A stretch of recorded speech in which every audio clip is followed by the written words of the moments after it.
In a small, bustling home in Gary, Indiana, a star was born on August 29, 1958. Michael Joseph Jackson, the eighth child of 10, grew up in a working-class African-American family led by his father, Joseph Jackson, and his mother, Katherine Jackson. The Jackson household was alive with music, discipline, and ambition. Joseph Jackson, a steel mill worker with dreams of stardom, recognized the musical potential of his children and began molding them into performers. Michael showed extraordinary talent from a very young age. While his siblings were gifted, Michael's charisma, energy, and vocal ability stood out. At the age of 5, he joined his brothers Jackie, Tito, Jermaine, and Marlon in the family band, the Jackson Brothers, which was soon renamed the Jackson 5. Michael quickly took center stage as the lead singer, captivating audiences with his dynamic stage presence and mature voice. In 1968, the group signed with Motown Records, a turning point in their career. Under the tutelage of Berry Gordy, Motown's founder, the Jackson 5 became a sensation. Their debut single, I Want You Back, shot to the top of the Billboard charts, followed by hits like ABC, The Love You Save, and I'll Be There. The Jackson 5 made history as the first group to have their first 4 singles reach #1 on the Billboard Hot 100. While the Jackson 5 was enjoying global success, Michael's star was shining brighter than ever. Audiences couldn't get enough of the young boy with the big voice, dazzling dance moves, and infectious energy. Behind the scenes, however, the pressure was immense. Joseph Jackson's strict and often harsh methods kept the family on a relentless path to perfection. Michael later spoke about the emotional and physical toll of those years, describing his father as a disciplinarian who demanded nothing less than excellence. Despite these challenges, Michael's love for music and performing never wavered. He drew inspiration from artists like James Brown, Jackie Wilson, and Diana Ross, refining his craft and dreaming of solo stardom. By the late 1970s, Michael was ready to step out of the shadow of the Jackson 5 and create a legacy of his own. In 1979, Michael released Off the Wall, his first major solo album produced by Quincy Jones. It was a groundbreaking fusion of disco, pop, and soul that showcased his artistic maturity. With hits like Don't Stop Till You Get Enough and Rock With You, the album became a commercial and critical success, earning Michael his first Grammy Award. But for Michael, this was just the beginning. He wanted more than fame. He wanted to redefine music, performance, and the very idea of what it meant to be an artist. In 1982, Michael Jackson released the album that would immortalize him as the king of pop, Thriller. Produced by Quincy Jones, Thriller became the best-selling album of all time, with over 70 million copies sold worldwide. The album was a cultural phenomenon, producing 7 top 10 hits, including Billie Jean, Beat It, and the title track, Thriller. Each song showcased Michael's ability to blend genres and push musical boundaries. The Thriller music video was a game-changer. Directed by John Landis, the 14-minute short film featured groundbreaking choreography, horror-inspired storytelling, and Michael's iconic red leather jacket. It wasn't just a music video, it was a cinematic masterpiece that redefined the genre. Thriller cemented Michael's reputation as a visionary artist who combined music, dance, and visuals to create unforgettable experiences.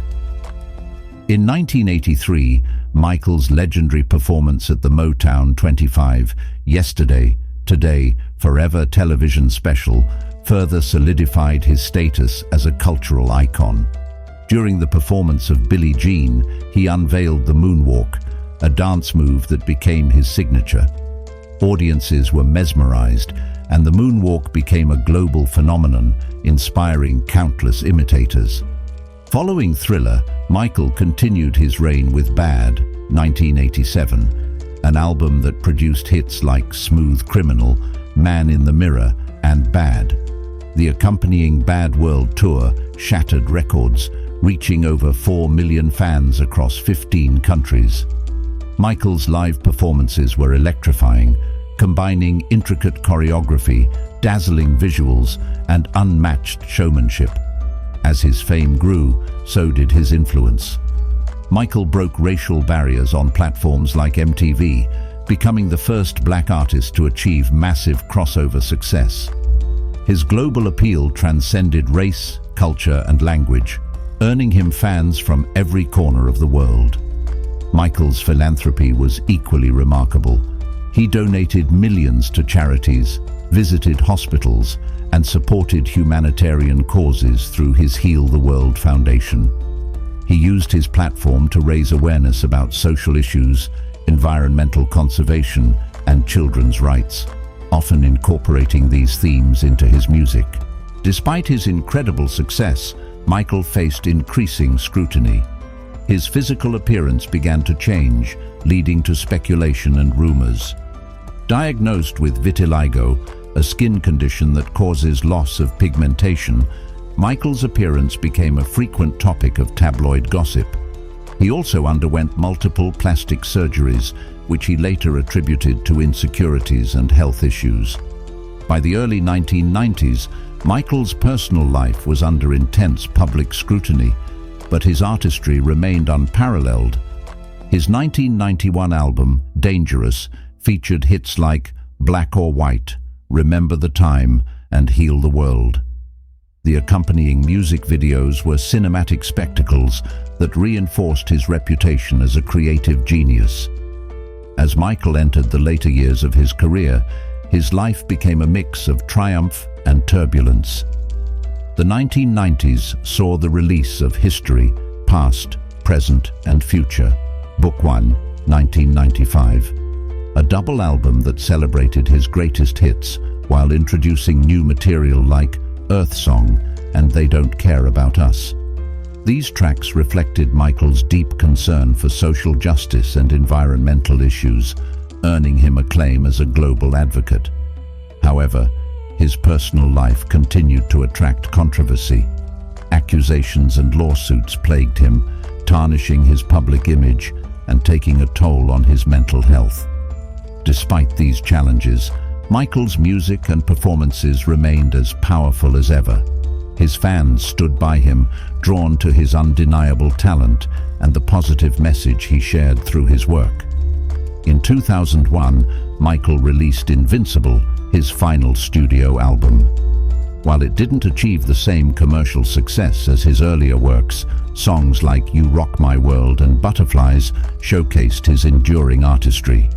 Around this time, he also celebrated his 30th anniversary as a solo artist, with 2 sold-out concerts at Madison Square Garden, featuring appearances by stars like Whitney Houston, Usher, and Britney Spears.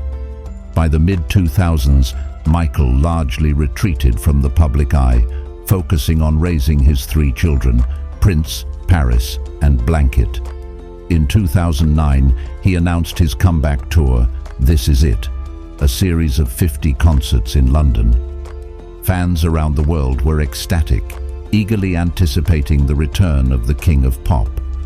Tragically, Michael passed away on June 25, 2009, just weeks before the start of the tour.